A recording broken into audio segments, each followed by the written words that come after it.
দেখো আবার একটা নতুন ভিডিও নিয়ে চলে এলাম। এটা ছিল একটা সন্ধেবেলা থেকে আমি কি করি তারই ভিডিও। আমরা হাউসওয়াইফ যারা আছি কম বেশি সন্ধেবেলাতেও আমাদের অনেক কাজ থাকে, যেমন রাতের খাবার বানানো, ছেলেকে পড়াশোনা করানো, তারপরে তো টুকটাক তো কাজ লেগেই থাকে। তো আমিও সেই কাজগুলোই তোমাদের সাথে আজকে শেয়ার করছি। তো আমি উঠেই প্রথমে সন্ধে হতেই আমি রান্না শুরু করে দিয়েছি।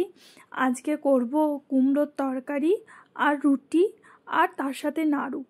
সবে তো পুজো গেছে, তো নাড়ু হচ্ছে প্রত্যেকের বাড়িতেই কম বেশি রয়ে গেছে, তো নাড়ুটা তো মেন। আর আমার বলাটা ভুল হলো যে শুধু কুমড়োর তরকারি দিয়ে আমার ছেলে বা আমার বর কেউই রুটি খাবে না, ওদের জন্য ডিমের অমলেট বানিয়ে দিতে হবে। তো ডিমের অমলেটটা যখন খাওয়া সময় তখনই বানিয়ে দেবো ওদেরকে। তো আমি আটা নিয়ে নিয়েছি। আটার আমি মেজারমেন্ট বুঝতে পারি না বলে ওই রকম করে ভাগ ভাগ করে নিচ্ছিলাম, যাতে মেজারমেন্টটা বোঝা যায়।